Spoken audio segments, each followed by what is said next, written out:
Yo hice yoga de muy joven. Empecé a hacer, mis primeros pasos fueron ahí. Y después volví a los 40 y pico de años. Y yo sabía en un punto que el yoga era algo que iba a hacer siempre. Esto es referido a lo que decía ese al respecto de que, aunque sea 5 minutos diarios, lo que sea, bueno, algo que vos lo puedas sostener, que vos lo puedas hacer, porque es una necesidad en última instancia. Y lo más loco es que gracias a esa práctica después trascendí otras cosas y puedo hacer otras actividades que son por ahí mucho más intensas, pero desde el concepto yógico. Para mí fue una gran ventaja esa, ¿no? Darme cuenta, ahora me di cuenta, ahora que pasaron muchos años desde que empecé a hacer mis primeras prácticas.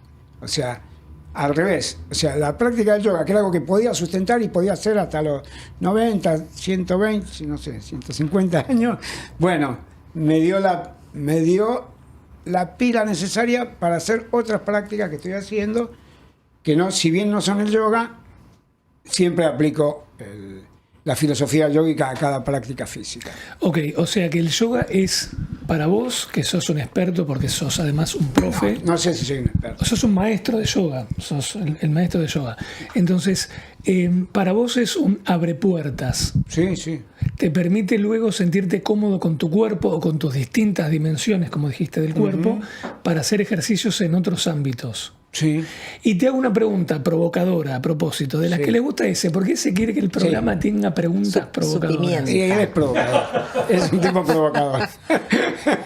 La pregunta provocadora es: ¿te permite sentirte cómodo con ejercicios tipo functional o CrossFit, el yoga? No, lo que hago es calistenia.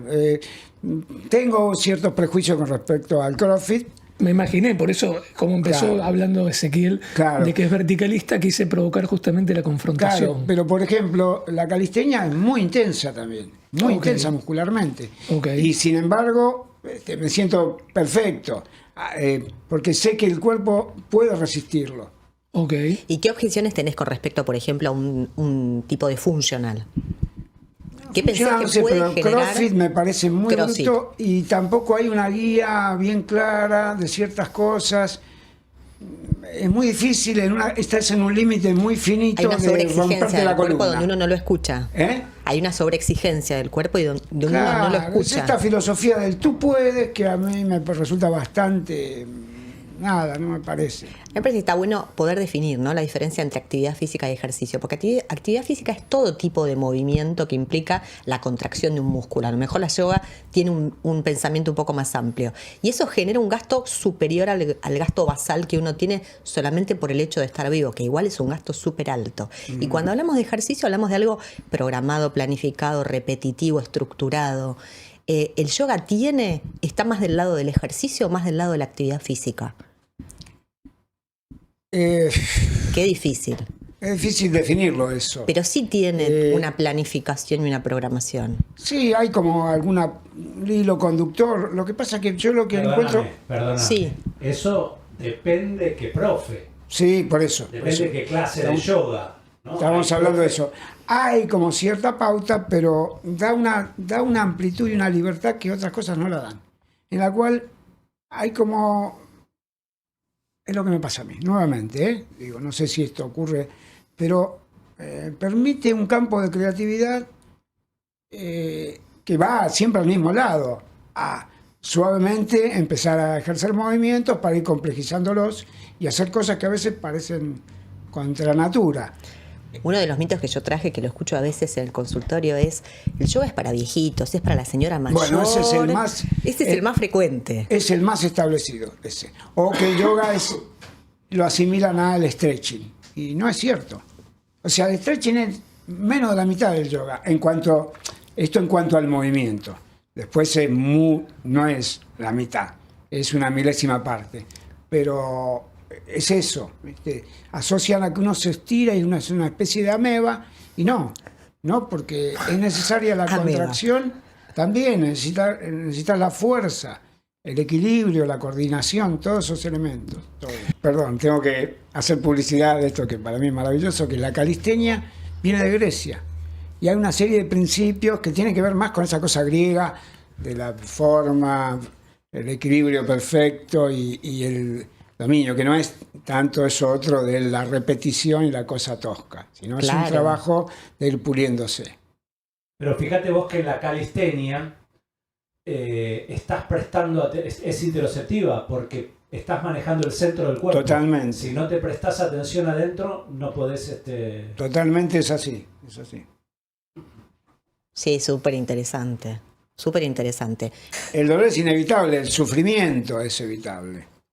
A ver, ¿cuál sería la diferencia? Claro, Es el muy dolor sutil. es el hecho en sí y la estesia, pongámosle, tanto corporal como emocional. Ujú. ¿Sí?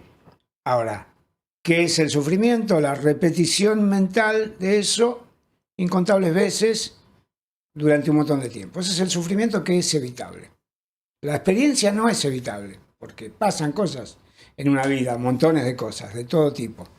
Lo que sí es importante es empezar a discernir nuevamente dolor, estesia, o estesia patológica, como quieran llamarla, y sufrimiento. El sufrimiento es mental. Mental es repetir, crear circuitos neuronales. Mantener el dolor. Y mantener el dolor permanentemente y hablar todo el tiempo del dolor. Y Eso- autoflagelarnos. Exactamente. Eso es importante. Por eso, eso de, no, te vas a lastimar, y se va a lastimar y después encima va a estar con la culpa de que no le hizo caso al padre o a la madre. ¿Sí? Y también le damos la posibilidad de aprender, a caerse y a levantarse. Obviamente. Tenemos Premio, un premio. certificado de participación para Muy Sergio, bien, muy que ha bien. colaborado gentilmente con esta conversación tan linda que hemos tenido. Este es un diploma para vos, lo vamos a mostrar a la Ahí cámara. va. Ah, Y bien. lo vamos a compartir. Lee lo que dice. Este certificado es entregado a Sergio hoy y solo hoy, Espera que está fuera de foco. por Ahí está. interoceptividad aguda. Ahí está. Muy bueno. Por Y interoceptividad gracias a aguda. ese que lo hizo, y mira el diseño. Mira, un espectáculo. ¿Se lo vas a acercar? Se lo acercamos. Ahí está, mira. Sergio. Muchísimas gracias. Sos el primero, ¿eh? El primer recibido. Primer invitado, Es todo un primer honor. premiado. Por favor. Ahí va. Por Hay que premiar la interoceptividad.